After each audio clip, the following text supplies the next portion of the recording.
Olá a todos e todas, sejam todos bem-vindos a mais essa live da exposição Eledá. Hoje eu vou conversar com a mãe de santo, filha de santo, umbandista, Marcela Joiá, e a gente vai conversar um pouco sobre esse contexto do axé, mais especificamente das religiões de matriz africana e essa vivência principalmente umbandista e como isso de certa maneira contextualiza a exposição Eledá.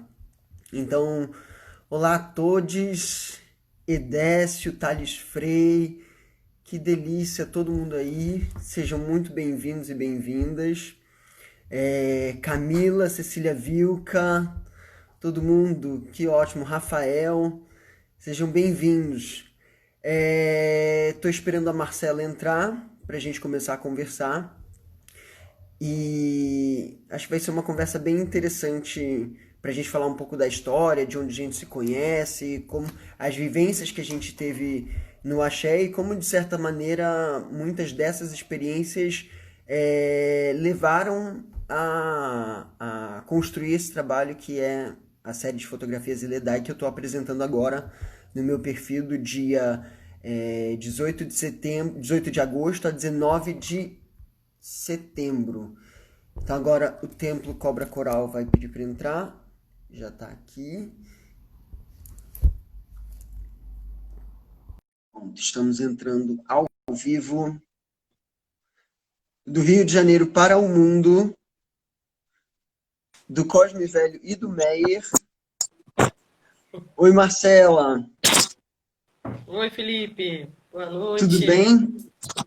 Tudo bem? Seja bem-vinda à nossa live. Estou muito empolgado com a possibilidade de a gente conversar. Oi, Léo, seja bem-vindo também.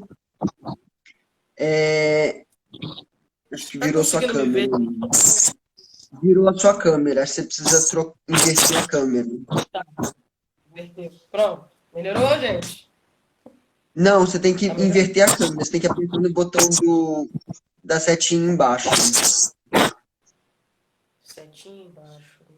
Então, tem o comentário, tem as perguntas aqui, a carinha, e tem essas duas setinhas fazendo um círculo. Tá, Oi, pronto. Cecília. Tá. Vê se pegou agora, gente. Conseguiu. Melhorou? Agora sim. Oi, Oi. Miguel, tudo bem? Miguel Sayad, seja bem-vindo. Então, primeiro eu sou Felipe Moraes, acho que a maioria de vocês já me conhece, sou o artista da exposição Eledá, que está acontecendo no meu perfil agora, e queria apresentar a Marcela Goiá, que é a dirigente do Templo Cobra Coral, e a gente se conhece já há muito tempo, muito anos de Umbanda. Tá com um pouco de barulho, não sei se é o meu ou o seu, Ah, pronto, acho que melhorou. E agora você podia se apresentar um pouco mais, por favor. primeiramente, boa noite. Meu saravá, mutumbá, todos meus irmãos mais velhos, santos, meus mais novos, aos meus afilhados que estiverem assistindo. Eu sou aquela típica filha de filhos de Umbanda, né? Sou a terceira geração. Meus pais me levaram para a Umbanda sempre desde pequena. Eu comecei no terreiro da Tulef, da mãe de Linha Ribeiro. Fui evoluindo e passei por outros terreiros. Até que nós nos conhecemos, né, Felipe? No templo No Templo a Caminho da Paz. da Paz, do seu Armando Fernandes, que foi também uma grande lição. Sou muito grata por ter passado por essa casa, né, de Pai Uhum, Cipriano, das Almas, né? E ali a gente teve um grande encontro, né, uma grande troca, e foi uhum, nosso seu batizado, foi onde eu me casei. Depois nós sim, continuamos juntos na casa da Dona Zermina, né, do Caboclo Mata Virgem. Também sou muito uhum, grata à Dona Zermina, os aprendizados. E depois eu caminhei junto com meu pai carnal, que é o pai Sebastião, não sei se ele está me assistindo, espero que sim, para fundar um terreiro chamado Templo Pena Azul. E depois esse comando do Templo Pena Azul veio para as minhas mãos, e aí sim eu assumi o comando tem 4 anos, junto com meu pai, e passou a se chamar Templo Cobra Coral por causa do meu caboclo, né? Uhum. Mas eu tenho uma caminhada de 27 anos como umbandista, né? E outros tantos caminhos espirituais, né? Porque a gente está sempre aprendendo. Passei pelas casas espíritas, passei por Uhum. vários tratamentos holísticos e pelos aprendizados dos oráculos, que é também muito importante, né? Para quem Uhum. trabalha com a espiritualidade, está sempre lidando com algum oráculo. Eu jogo cartas e jogo búzios. E eu acho que Uhum. assim, a Umbanda uniu a gente nessa empreitada linda, que é essa troca que a gente tem um lado comunicativo muito forte, né? Um lado Uhum. intuitivo, bonito, assim, nossas conversas são longas, e nada mais Uhum. justo do que essa troca, essa gratidão que eu tenho também por essa oportunidade de estar conversando aqui, nesse novo formato, que também é novo para mim. Eu consigo ter um desempenho falando com um terreiro inteiro, mas esse formato online também é novidade para mim. Sim, Então, sim, se sim. desculpa se errar alguma coisa, tá? É. Não, mas fica à E falando. vontade, que é uma conversa super tranquila, assim, estamos entre amigos. E eu acabei de falar logo antes de você entrar que estamos diretamente do Rio de Janeiro para o mundo. É verdade. E, e acho que tá vindo um barulho aí, eu acho que é do seu telefone. Eu não sei. Não Não estou sei, fazendo bom, nada, estou perdida. vamos seguir. Então, eu queria comentar isso, que eu acho interessante, que uma coisa que eu sempre tenho falado nas lives é como, na verdade, as relações da Umbanda e os afetos, eles se sobrepõem, né? Então, como na verdade a gente teve essa vivência na Umbanda, a gente se conheceu no terreiro e a gente foi desenvolvendo um afeto, um carinho, uma proximidade, né? E tanto que, até mencionar isso, acho importante, até como compreensão do que é a Umbanda, a Marcela é minha madrinha na Umbanda, né? E na verdade isso é até curioso, né? Porque na verdade no batismo você não é minha madrinha. Mas a gente tem essa convivência tão intensa e também você sendo esposa da minha madrinha também, né? Então acaba que a gente criou esse relacionamento e você é uma das figuras mais importantes na formação da minha compreensão do que é um Buda. É. Eu acho que o momento mais bonito que a gente viveu também, e eu estava lá e foi uma coisa que mudou assim muito, foi quando teve a riscagem dos caboclos, e o meu caboclo e o seu caboclo estavam muito próximos. E o seu Uhum, caboclo lá riscou o ponto e eu estava na frente dele. uhum, Esse dia foi muito bonito, assim. Eu enxerguei a força do orixá que você carrega, que eu quero até saudar a sua coroa, né? E eu saudo a sua coroa, muito todo o obrigado. seu heredado, está sendo muito iluminado por esse trabalho. Um trabalho com respeito, que eu tô, cada dia estou admirando mais, porque houve todo um cuidado, houve todo um critério de respeito aos orixás. E houve uma visão sua, mas que é muito importante por tudo que nós estamos vivendo agora. Uhum, Porque as sem dúvida. pessoas estão muito sem esperança, estão muito preocupadas com o futuro, não é verdade? E Uhum, o artista, nesses momentos, dá aquele toque fundamental para mudar o ângulo da visão das coisas e fazer a uhum, gente pensar. E fazer a gente pensar traz de volta esperança. Reconhecer de novo o que realmente somos. Quem sim, somos. Né? exatamente. A força do chá que a gente precisa agora. De toda essa Uhum, ancestralidade que nos traz essa ligação. Realmente, quem te batizou foi o seu Oswaldo e a Camila. Mas eu estava lá o tempo todo e sempre te acompanhei. E a gente tem uma sem troca dúvida. muito grande. Sim. O Deixa eu só fazer um Oxalá. parênteses. É, só vou pedir um segundo e você continua contando a história que eu vou pegar um fundo, porque o barulho está vindo do meu áudio. Então continua contando essa história enquanto eu vou pegar o fone. Que aí o pessoal vai ouvindo. Só um segundo. Vai contando essa história.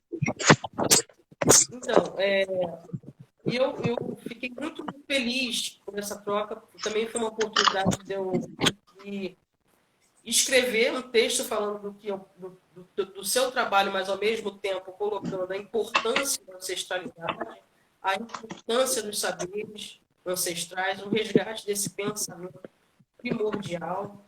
Eu achei isso fundamental e importante para esse momento que nós estamos vivendo. Sem Importante dúvida. também para os artistas que já trabalham na área, falando sobre os orixás, você trouxe muitos pontos a mais sobre cada orixá. Porque dentro daqui desse caminho que é a internet, a gente tem muita informação sobre os orixás. Mas são muitas informações superficiais. Não são tão profundas, né? É sempre uma brincadeira, uma anedota, de certa forma até assim, bem raso, né?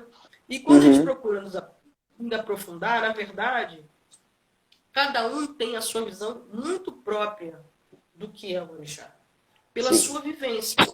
Pela sua vivência. A sua vivência te deu toda essa lógica, né? A gente, parece que é uma coisa muito tangível, muito exclusivamente espiritual, mas na verdade não é.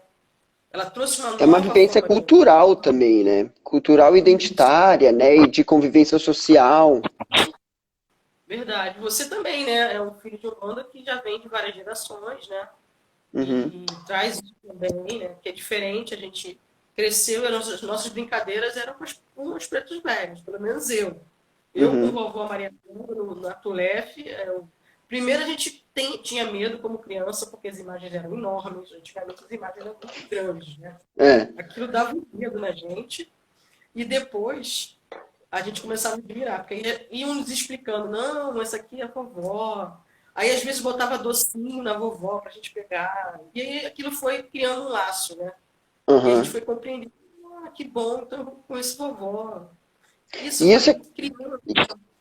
E isso é muito curioso, assim, porque eu acho que, de novo, a gente acaba falando dessa vivência familiar que é a Umbanda, né? Então, como que essas vivências, até o que acontece no terreiro e o que a gente recebe como influência cultural, está, de certa forma, inscrito na nossa compreensão do que é o orixá, né? E aí, nessa nota, eu queria que você respondesse uma pergunta que o Miguel Sayad fez agora, que ele perguntou o que é saudar a coroa. Eu acho que você vai responder isso muito melhor do que eu. Saudar a coroa é como falar namastê. Você está respeitando a ancestralidade do outro, né? Você está pedindo licença, está reverenciando aquela coroa, aquela ilha, ou seja, os orixás que regem o ilha do Felipe, no caso, os meus estão saudando os dele. É isso que é uma saudação. E isso é bonito também, né? Acho interessante essa pergunta, porque a gente entra até na coisa do Eledá, né? Então, no texto, na divulgação da exposição, várias vezes eu comento que a definição do termo, que é muito ampla, na verdade, você pode ter muitas compreensões sobre isso, é a ideia de que é o ancestral que habita em mim, né? E que habita em cada um de nós. Então, a nossa linguagem mais corrente para Eledá, geralmente é essa ideia dos orixás que te regem, né? Dos orixás que estão presentes na constituição da sua psique, da sua existência, do seu espírito e até do seu corpo, né? Então, é uma palavra que é particularmente muito bonita, né? E eu sempre fiquei muito tocado por aquele ponto de Xangô, né? Quando escolhi o meu caminho, pedi a Zambi a proteção de um orixá maior. Então, eu acho que traz um pouco essa noção de que o Eledá, os ancestrais, a nossa família que a gente carrega espiritual, na verdade é uma escolha nossa também, né? A gente se encontra nessa família e ela se encontra na gente, né? Então, queria que você falasse um pouco sobre isso. O primeiro passo que a Umbanda tem é a questão do acolhimento. Você tem os primeiros contatos, como qualquer religião, observando. E quando finalmente você toma o passo de participar, a gente observa a mudança do comportamento em relação ao outro, e você passa a ser um irmão de fé. Já é processo de coletividade. Você já está sendo agregado àquela coletividade. Isso já também voltamos à questão familiar. Os orixás, eles são muito ligados à família. Eles são muito ligados. Inclusive, eles muitas vezes nos tomam por vários caminhos até que nós encontremos um caminho que resgate essa sensação de família dentro do terreiro, inclusive. Então, tem toda uma ligação, um caminho que às vezes nos parece meio torto, meio dificultoso, né? E não há casos, né? Há sincronicidade. Há sincronicidade. Os orixás vão nos trazendo essa sensação de acolhimento, de empatia, né? Você vê que a gente já vai se dando, pedindo bênção, benção fulano, benção beltrano, mais novo, mais velho, quem chegou agora. E isso é muito curioso, porque é praticamente natural quando a gente é recebido na Umbanda. E a outra coisa é que conforme vai passando o tempo, a gente também vai encontrando o nosso lugar. A gente vai se entendendo, né? As umbandas que trabalham com cargos mais específicos, ligados à camarinha, né, mais traçadas, elas vão cada vez mais especificar, né? E você vai ali tomando uma posição e tem toda uma postura, uma ética, uma integridade que você vai aprendendo e com convivência, né? A Umbanda, ela não tem como funcionar, aprender fora de terreno. Eu não acredito em Umbanda que se aprende online. Sem dúvida, Desculpa. sem dúvida. Não, você pode compreender questões, né? Você pode aprofundar o seu conhecimento, mas você não vai se tornar um umbandista em EAD, né? Não tem como. Porque até uma coisa que eu falo muito é que a experiência do ancestral se dá pelo corpo, né? É muito importante você estar sentindo o chão frio, o chão quente, sentindo a movimentação ao seu redor, o seu Eledá em ação, né? Isso eu acho realmente muito importante.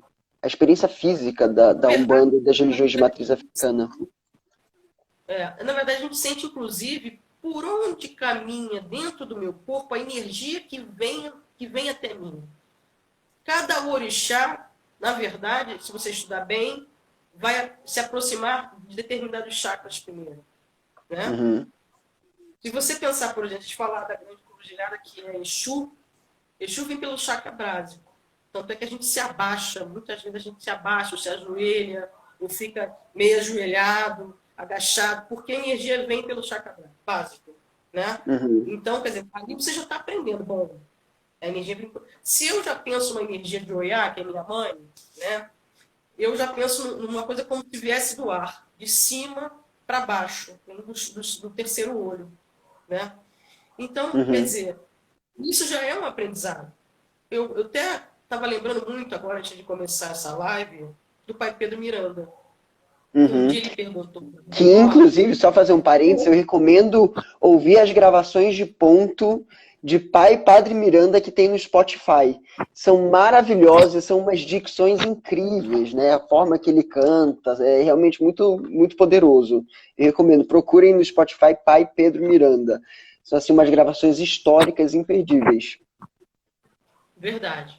Eu estava lembrando dele por causa de vovó Maria Conga, né? Que ele fez essa pergunta, perguntou para a vovó Maria Conga, vovó Maria Conga, o que é a Umbanda? Que é uma dificuldade também de responder para as pessoas, é o que é a Umbanda? E aí vovó Maria Conga responde, meu filho, você está vendo aquela moça sentada naquele topo? Então, ela é advogada. Está vendo aquele moço do outro lado ali? Então, ele é lavador. Está vendo aquele outro moço ali? Agora, ele é delegado. A Umbanda é isso. Está todo mundo trabalhando um do lado do outro, na mesma altura, com a mesma roupinha. É igualdade. É fraternidade. É você aproximar quem, de repente, durante a sua vida cotidiana, nunca se aproximaria, mas que, de repente, se aproxima com um trabalho comum de caridade. Né? E o Oriacondo fala sobre isso. E a Umbanda, curiosamente, ela trabalha também o tempo todo para que o médium movimente seu corpo. Vamos falar a verdade. A gente Sim, sem dúvida. Exaustos, assim. E é muito tempo, né? E a gente está fazendo exercício o tempo inteiro, né?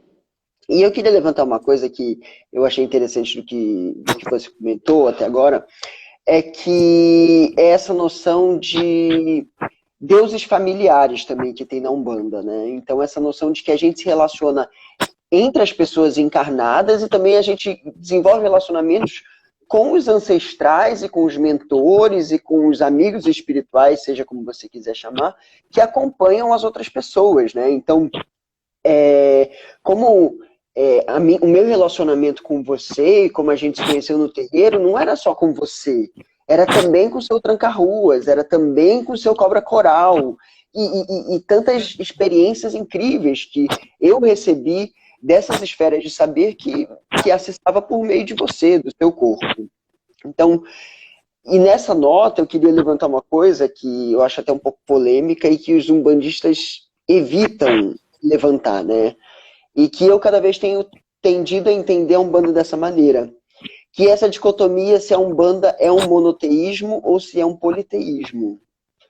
Eu, particularmente, entendo a Umbanda mais politeísta e tenho me interessado em entender a esfera, inclusive, até um pouco mais pagã da Umbanda, né? Essa experiência sensorial que é estar vivo. Eu queria saber de você qual é a sua compreensão desse assunto polêmico. Bom, eu penso em Umbanda ainda monoteísta.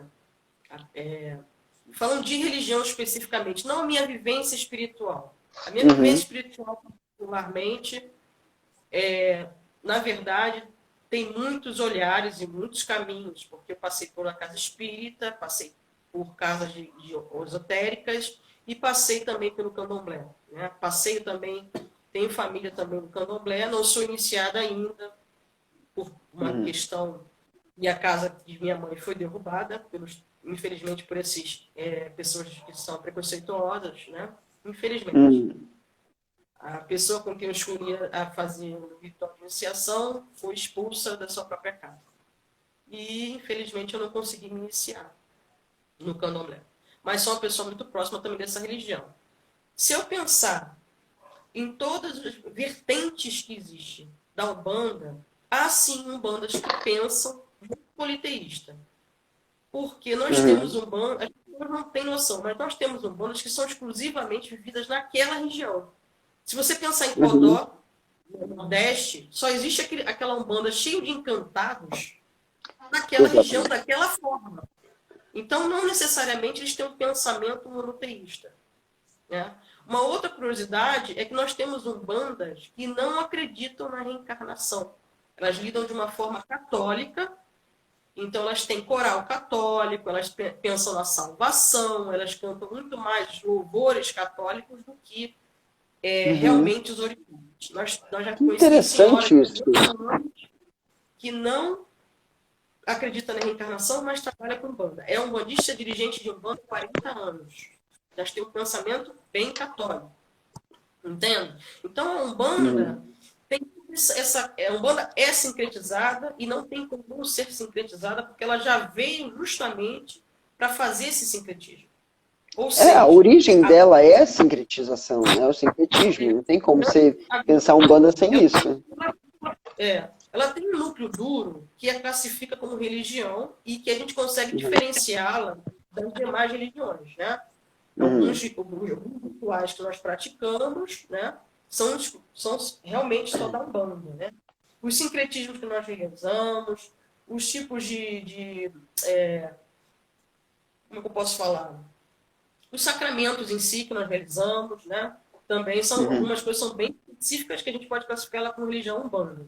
Mas, na verdade, é uma Umbanda muito ampla e abraça. A gente tem a Umbanda com Jurema, a Umbanda com Huasca, Umbandaime, né? A gente tem Umbanda com Molocô, Umbanda Omblé. A gente tem tanta Umbanda que cada um vai sentir ela de uma forma diferente. Né? Sim, e é engraçado, outro dia eu tive uma outra live com o André Fischer e ele me perguntou, na verdade, o que era Umbanda.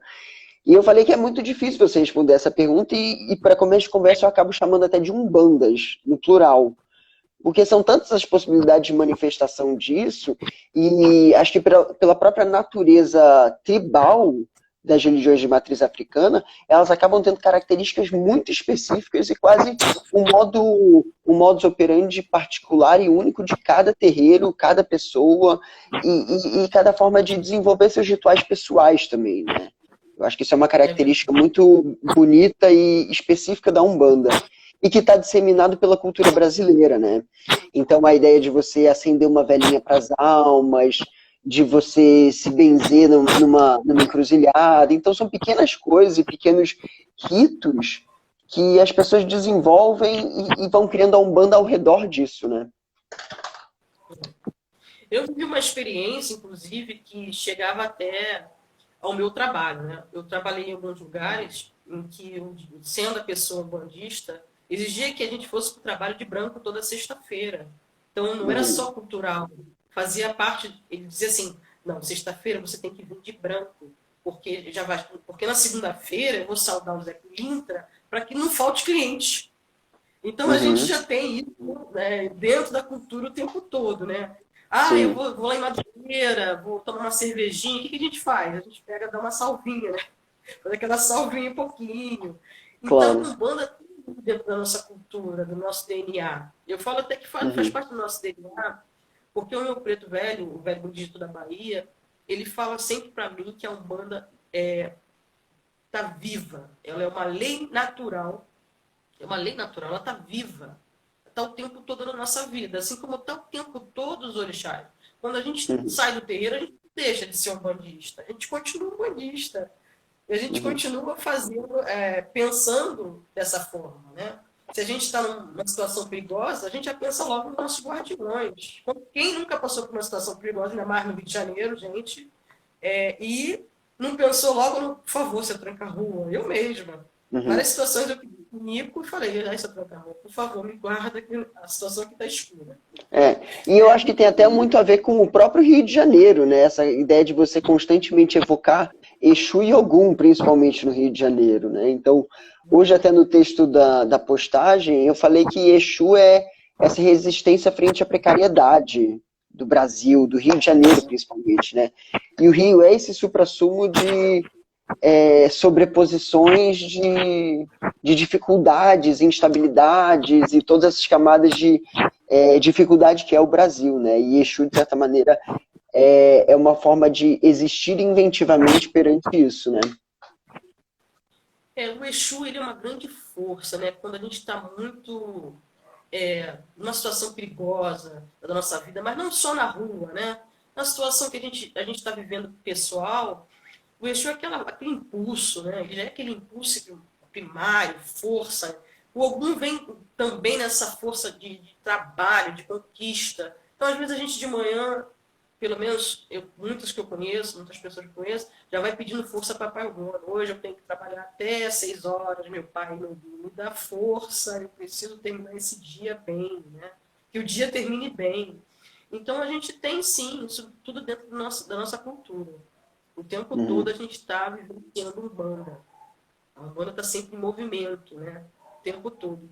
E no nosso corpo, muitas pessoas não sabem, mas cada parte que nós chamamos hoje, todo mundo conhece chakra, né? Todo mundo uhum, conhece os chakras. Cada chakra que nós temos também rege um orixá. Né? Em cada movimento que você está vivendo também rege um orixá. E eu uhum. quero deixar claro que o orixá também está na Umbanda. Não só como falangeiro. Isso é uma coisa que às vezes a Umbanda é tratada como café com leite. Então, eu Irmãzinha queria que mais você nova. explicasse um pouco sobre isso, Mel, sobre essa diferença de Exu Orixá e Exu Umbanda, como o Exu se manifesta na Umbanda. E aí, nisso ainda, colocando um ponto nessa história, o Miguel Sayad pergunta, Exu é vulcão, lava que vem do fundo do mundo e abre caminhos na terra, fogo que transforma os caminhos no mundo? Ele está perguntando. Então, acho que nessa pergunta de Exu, a diferença de Exu Orixá e o Exu Catiço, povo de Ganga, que aparece na Umbanda. A grande diferença é que o orixá é uma força da natureza. Né? Praticamente, ele tem as mitologias que o ligam tendo vida e a mitologia que o liga não tendo vida, ou seja, sendo uma força, ele é a própria natureza. Já Uhum, o Exu, que fala Exu Catiço, ele é uma entidade que percorreu uma vida, teve uma encarnação, é um espírito que teve encarnação, que teve na Terra, uma vida, uma história, e que houve um tratamento espiritual para que se tornasse um trabalhador do bem. Isso que eu quero dizer também, que às vezes as pessoas perguntam se o Exu Catiço ele é do mal, se ele é o diabo. Ele não é o diabo. Ele faz uma grande anedota. Tranca-Ruas ri muito quando chamam ele de diabo. Por quê? Já que nós não podíamos combater, ele sempre me explica isso, já que nós não podíamos combater as tantas línguas que nos chamavam de diabo, resolvemos assumir o papel na brincadeira. Então a gente debocha o tempo todo, cada vez que alguém fala que a gente é o diabo, e isso virou uma anedota, uma brincadeira entre os próprios Exus catiços, são aqueles que tiveram vida, né, caminharam e se tornaram guias. Alguns consideram que eles ainda estão em desenvolvimento. Eu não penso assim. Eu penso que já são de luz, do bem, grandes trabalhadores de Umbanda. Eu não tenho essa visão. Entendeu? E aí tem essa diferença. O orixá, claro, ele vai ter um outro papel. Né? Ele vai ter um outro comando. Inclusive, as pessoas às vezes associam o orixá Exu ao catiço. E não tem nada a ver um com o outro, na verdade. A maioria dos Exus catiços são servidores dos demais orixás. Então, se eu tenho, por exemplo, se eu tenho Oxóssi, eu tenho, em geral, mais filhos de Oxóssi, tem um Tiriri, tem um Tranca-Ruas. Então, ele está ligado ao caminho daquele orixá que você traz no seu Eledá. Então, é outra coisa. O trabalho dele é em terra, é direto, é com a comunicação o tempo todo. E é por isso que gostam tanto, porque a pessoa, quando precisa, realmente, e nós temos muito isso na Umbanda, a procura no último recurso, no último momento, até daqueles que não acreditam na Umbanda. Eu quero ir falar com o Exu. Se tiver tudo errado, eu sou evangélico, eu sou católico, eu sou muçulmano, eu já atendi gente até estrangeira, né, falando inglês. Né, eu não sei como eu consegui, não me pergunto, são fenômenos que a gente... Não, eu mesmo já fiz muita tradução de consulta mediúnica no Templo A Caminho da Paz e na tenda do Caboclo Mata Virgem também. Então, é inclusive muito comum, né? Isso é que o mais incrível, mas eu não falo inglês. Aí que está a situação mais inusitada, eu acho que é uma das coisas inusitadas. Então, e aí, essas experiências todas, né, deixa bem claro o papel de cada um. Né? O orixá, o orixá em si, Exu, ele é esse vulcão. Né? Diferentemente, se você quer diferenciar bem, ele, por exemplo, ele está mais envolvido com a fecundidade, com a vitalidade, com a potência da Kundalini. Né? Está o tempo todo ativo na nossa felicidade. Exu orixá é a nossa felicidade. Está feliz, o Exu orixá. Está lá. Feliz, está feliz, está alegre, está comunicativo. Está sambando, está correndo. Está conseguindo negociar, está conseguindo vender, que ele também está o tempo todo nessa troca, né? Por isso que no jogo também, a gente que joga, a gente fala, gente, tem que ter a salva do Exu, porque deixa ele feliz para ele ficar comunicativo, vamos trazer tudo que a gente precisa saber, vamos falar com o Exu, vamos conversar com ele, ele tem que estar próximo da gente. Nesses momentos eu penso, obrigado, sabe, me deu um caminho maravilhoso hoje, que bom. E o catiço, muitas vezes, ele está sempre na problemática, você já reparou? As pessoas procuram muito ele para questões do dia a dia. Né? Eu nem gosto muito da palavra catiço, porque eu acho que é muito candomblé. Não, quando a gente chama mesmo o Exu, o guia, né? o padre, madre, como às vezes o pessoal fala, mas eu penso mais no Exu de lei. Né? Ele já tem um pouquinho de diferença, assim, porque ele já não precisa mais de tantas engambelos ou oferendas ou trocas no sentido material. O Exu, quando ele se torna um Exu de lei, ele tem essa pequena diferença, né? Ele tem essa pequena sutileza de diferença. Ele já não faz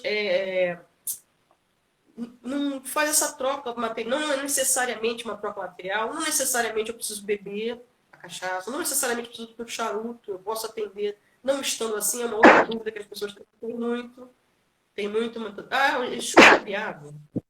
É outra coisa muito inusitada que nos perguntam. Exu é viado? Gente, claro que tem. Olha, tanto o Exu Orixá tem no assentamento dele, um dos elementos pode ser a água. Afinal de contas, nós temos o Exu. É uma força da natureza.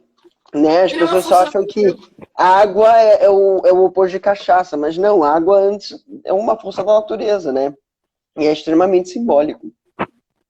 Não, e se for no caso do catiço, a mesma coisa. Ele também pode trabalhar com o elemento água, inclusive muitas pombagiras, porque elas estão ligadas às mães Claro, de água, seja do mar sim, ou seja dos rios. Então não tem sim. problema nenhum. Sempre me perguntam muito isso em relação aos seus cativos. E eu queria comentar uma coisa, assim, voltando naquilo que a gente estava falando sobre o diabo, né? Que Exu não é diabo, e eles acabam usando esse termo como forma de tirar sarro de quem criou essa narrativa, né? Então, até hoje eu escrevi que Exu, de certa maneira, é um pouco a própria contradição do colonialismo, né? Então, essa ideia de você reduzir Exu ao diabo é, em última instância, um olhar colonizador perante essa figura, que é muito mais complexa do que o diabo ocidental, do que o diabo da Idade Média, por exemplo. É infinitamente mais complexo e mais interessante.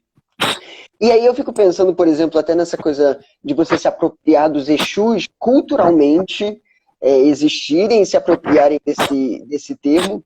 Eu fico pensando um pouco no termo viado também, né? Porque é um termo que nós, os gays, nos apropriamos e nos chamamos de viado. Eu tenho muito orgulho de dizer viado. Então é uma forma de você se apropriar disso para você subverter também, né?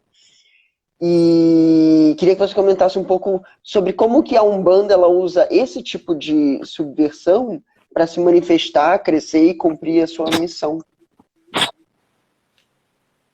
A primeira coisa é com leveza, né? Inclusive tem um ponto do próprio pai Pedro Miranda que falava assim, deixa esse povo falar, deixa esse povo falar, deixa o povo falar. Se eu estou em rua, deixa que eles falem. Ele tem esse ponto, né? Ele tem esse ponto, deixa eles falarem. Porque falando é como se fosse o nosso atual trend. Não importa se estão falando bem ou se estão falando mal. Estão falando da gente. E Uhum, já é uma própria contradição, porque isso acabou aproximando pessoas muito diferentes para dentro da Umbanda. Com caminhos espirituais, às vezes, muito longos, dentro de caminhos com muito dogma. Né? E a outra contradição desse Exu e da própria Umbanda é que a visão de bem e mal é muito mais estendida, porque essa distinção entre bem e mal ela é muito mais tem muito mais cores, né? Não é muito definida exatamente o que é bem e mal. Poxa, quantos problemas que nos parecem péssimos e mal, mas foram o que nos impulsionou a melhorar.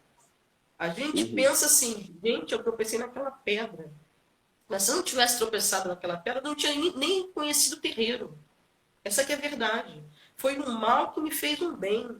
E tá aí Exu fazendo a parte dele, né? O que está sim, em cima sempre está embaixo. O que está embaixo sempre está em cima, né? Que é esse equilíbrio. A Umbanda, quando falo muito sobre a área de desenvolvimento dos médios, eu falo muito da estrela de 6 pontas. Porque a Umbanda está bem no meio dessa estrela de 6 pontas. Ou seja, ela está sempre equilibrando os polos do positivo e do negativo. Então, não necessariamente é bem e mal. É positivo e negativo. Essa força, o encontro dessa força, é magia de Umbanda. Então, a é o Umbanda yin yang também, né? É essa ideia de equilíbrio e constante movimento. consegue transformar aquilo que poderia estar nos atacando em movimento positivo. Uhum. Parecia que estava nos incomodando, mas não está. A Umbanda faz essa transformação o tempo todo. Não está. E E até quando você fala, essa compreensão de que não há bem e mal no orixá. O orixá é uma força da natureza, ele existe por si só, né? Como essa energia é sim, canalizada é uma motivação outra, né? a natureza em si também tem sua própria lei, né? Uma lei natural. Né? A gente está sempre emanando alguma energia e a gente vai ter, claro, o retorno dessa energia. E o orixá vai estar sempre ligado a essa lei natural, né? A lei Uhum. natural que eu digo assim, não é pecado, né? A gente tem que diferenciar isso também. Na Umbanda não existe essa história de pecado. Isso é muito A gente, interessante. a gente tem uma Isso é muito visão, interessante. isso, a gente tem uma visão muito mais próxima dos espíritas em relação a bem e mal do que aos católicos, no sentido de salvação, no sentido de pecado. A gente já deu uma outra cara. Quando a gente se torna budista, a gente já tem uma outra cara. Justamente por essa contradição. Porque às vezes a gente atende situações difíceis que pareciam ser extremamente difíceis, uma coisa difícil e mal aos nossos olhos comuns, e a espiritualidade está sempre nos dizendo, não, calma, isto é para o bem dela, isso vai fazer bem para a alma dela, os caminhos dela vai mudar a partir de agora. Aí você pensa assim, como que vai mudar? Ela está sofrendo, está passando por dificuldade. É justamente para que aquela pessoa se movimente, porque o orixá tem a oportunidade de entrar na vida e fazer modificações. A gente tem que entender, é como se fosse o nosso próprio arco-íris, gente. Não tem só um tom de rosa, não tem só um tom de laranja. Né? Então, esse princípio de pecado já foi diluído, tem que ser diluído, cada vez mais diluído.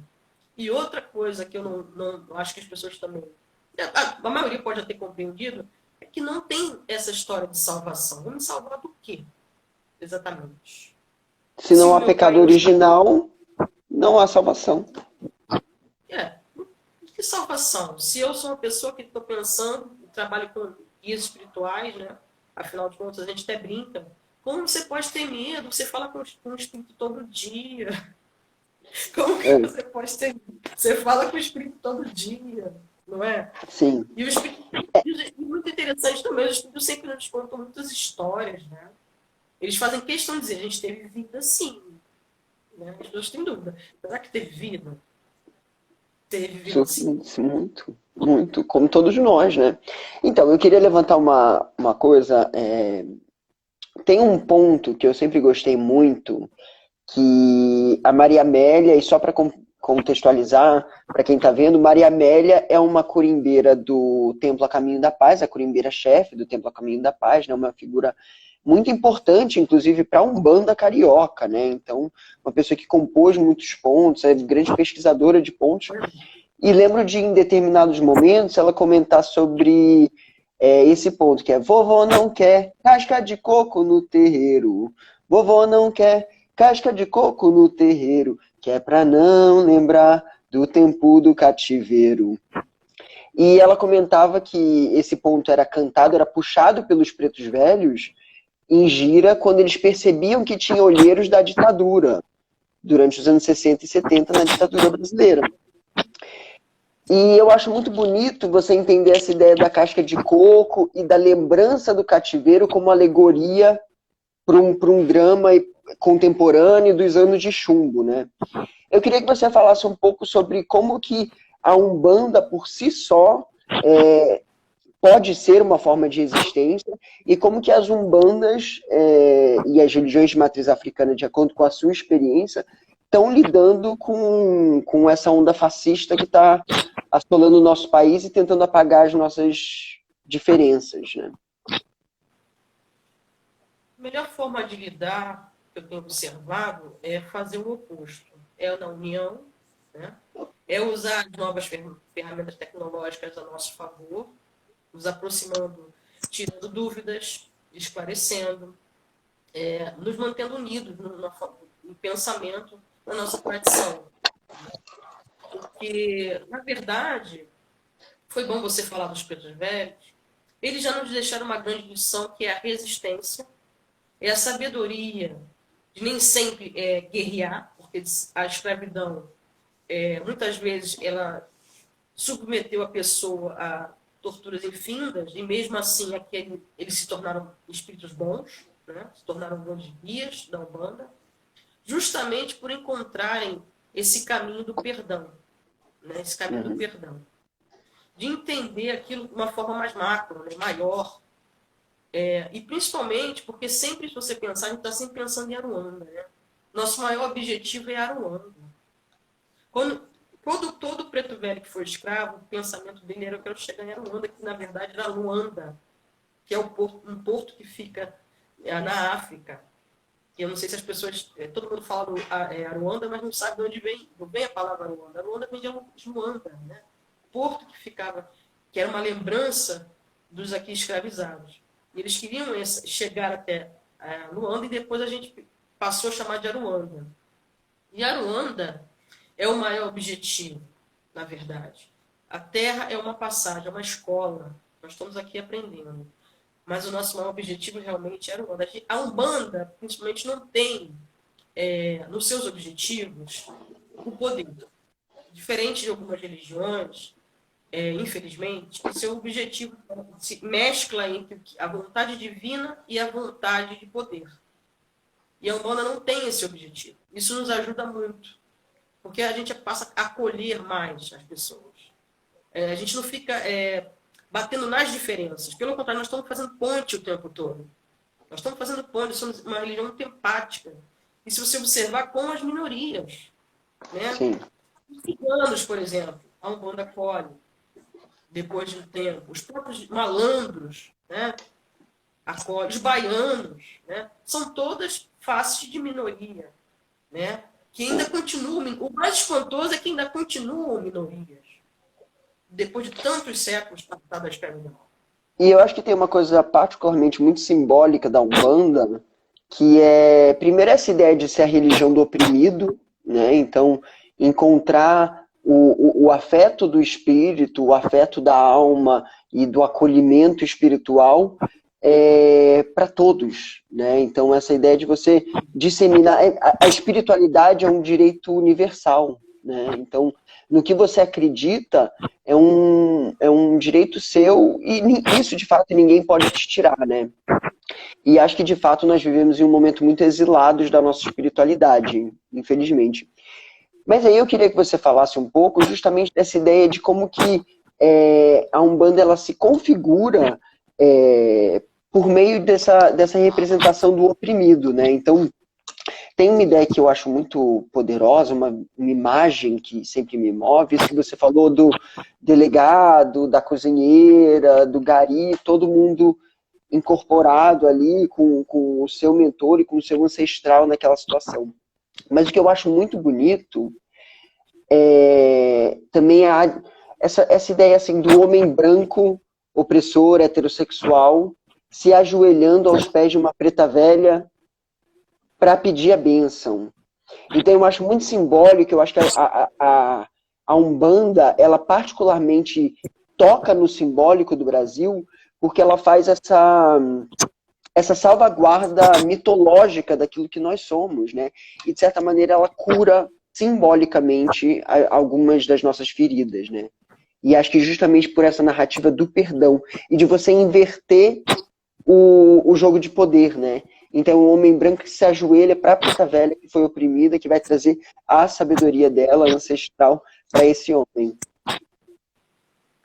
É verdade. A gente, observando a dinâmica do terreiro, o tempo todo está tendo essa inversão, né? É o homem branco que está se ajoelhando, pedindo bênção, pedindo soluções a essa preta velha. E também estamos reconhecendo a sabedoria dos negros. Né? Nós estamos trocando, já que os negros eram colocados como seres sem alma, sem inteligência, né? E que por isso podiam passar por todo aquele sofrimento. E aí, quando a gente volta para dentro do terreiro e a preta velha passa a ser o cálice da sabedoria, né? É muito bonito isso, né? E, ao mesmo tempo, não é para cobrar, é para ter perdão, é para ter uma libertação, é para colocar um fim, é para se reconhecer saberes diferentes. Porque depois desse primeiro passo, em geral, os homens brancos continuam dentro do terreiro. Aliás, hoje nós temos muito mais... tem menos negros dentro da Umbanda, se você observar. Essa aqui é a verdade, né? É engraçado, eu nos últimos anos eu estava sentindo um crescimento de novo. Assim, eu lembro de quando eu entrar, ter pouca presença da população negra, mas ter crescido nos últimos 3, 4 anos. Eu tive essa impressão. Eu não sei precisar. Eu não observei dessa forma também, ainda não. Mas eu acredito que vai ter um retorno, sim, em algum momento, né? Uhum. Muita gente está começando a voltar às suas raízes, né? Esse momento que nós estamos vivendo, que é um momento único, histórico, que a gente também tem que refletir por que estamos encarnados neste momento para vivenciar tudo isso. Muitos estão refletindo, estão pensando, estão com uma origem novamente, e justamente vão bater na porta das benzedeiras, na porta da amiga que baixa com a preta velha, né? Nós temos muito busca espiritual, não necessariamente religiosa. Também vejo um grande movimento de pessoas que estão trabalhando com a religiosidade, têm seus pretos velhos, seus altares, mas não estão ligados a uma religião específica. Sim. Esse é um ponto interessante que está acontecendo muito, né? Questionar... Uma coisa que eu queria levantar com você também, que é outro ponto polêmico, mas acho que, enfim, a gente está vivendo num momento que é muito difícil e a gente tem que jogar tudo no ventilador. Eu acho que essa é a hora de realmente falar o que precisa ser dito, né? Então, assim, nós vivemos nesse país de 2020, já que estamos falando do homem branco, vamos falar do homem branco.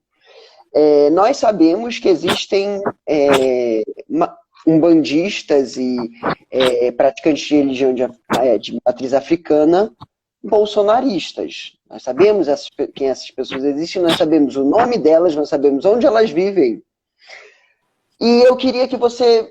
eu, obviamente, tenho a minha compreensão de como isso é absolutamente inaceitável, incompreensível e em última instância, uma hipocrisia e uma não compreensão da sua própria religião, da própria egrégora do que você está falando. Mas eu queria que você me dissesse um pouco o porquê que é absolutamente inaceitável um bandista ser bolsonarista. É inaceitável porque foge à moral básica da religião. Né?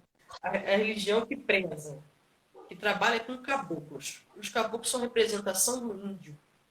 E você tem um governo em que está destruindo a floresta que o índio vive, destruindo o próprio índio, já que falta-lhe recurso para tudo. Não há um apoio real do governo, do movimento dos índios. Não tem como você tá respeitando o seu caboclo. Na gira, mas quando a gira você não pensa no caboclo do índio brasileiro, ou qualquer outro povo que seja, os aborígenes na Austrália. Como assim? Os índios primários lá da África. Como você vai receber preto velho, que é negro, e não pensar na minoria, ou na maioria, no caso do Brasil, negra, na situação que nós estamos vivendo, o genocídio que nós estamos passando, né? Não só com a Covid, mas já com a tradicional bala perdida do Rio de Janeiro. Essa que é a verdade. Então, se eu for falar cada aspecto, cada entidade, cada orixá que você pensa, esse governo está indo na contramão do que a gente vive dentro do terreiro. E eu acho que houve algum momento um erro de estrutura no estudo dessa pessoa durante o desenvolvimento dela, que ela não consegue ligar o caboclo ao índio. Ela não consegue fazer essa ligação. Ou o negro e ao preto velho. Né? Ela não faz essa ligação. Então, dentro do terreiro, ela é uma maravilhosa pessoa que recebe o preto velho. E é muito difícil compreender isso também. Eu tenho uma experiência muito interessante. Vou contar essa experiência porque é muito bom. A minha mãe carnal, Thelma, já está desencarnada. Ela morava numa rua que era comandada pela milícia. E tinha os olheiros dessa milícia. Ficavam bem na esquina tomando conta. Um dia ela falou assim para mim: minha filha, eu passei, o moço da milícia falou que está morrendo de fome. Não tem nada para comer. Eu dei uma fundinha levar para ele. Eu falei assim: mãe, mas esse é o moço da milícia, mano. Ele mata pessoas. Aí ela falou assim: minha filha, mas presta atenção, ele está passando fome. E eu vou ser sincera, eu vi o preto velho dele me pedindo para dar comida para esse homem. E eu fiquei naquela dor emocional, pensando assim: gente, tudo bem, mas ele é o moço da milícia. Eu vou dar comida para o moço da milícia. E aí eu fiquei um pouco revoltada. Falei assim: mãe, se você quiser fazer isso, você faça. Eu não vou fazer. Eu não consigo ter esse desprendimento. Minha mãe fez a marmita e entregou para o moço da milícia. Nesse dia, eu fiquei remoendo isso por um bom tempo, pedindo ajuda espiritual para ter uma resposta sobre isso. Uhum. Então, o que aconteceu foi que eu, passando de carro, em outro momento, olhei para o moço da milícia e realmente vi o preto velho dele. Ele me dizendo, era eu que estava pedindo comida. E me respondeu.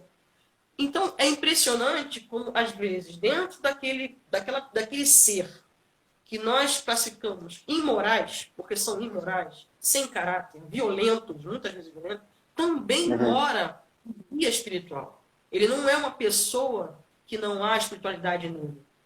Você que já tem uma compreensão é que deve observar melhor. A gente não consegue ainda, porque isso seria trabalhar o perdão na ação, que era a bendita marmita que eu não consegui dar Uhum. naquela E é época. bonito, o Miguel Sayad está comentando aqui, que é a hospitalidade radical do Derrida que sua mãe está fazendo. Então, é isso, é levar a hospitalidade às últimas consequências para todo mundo.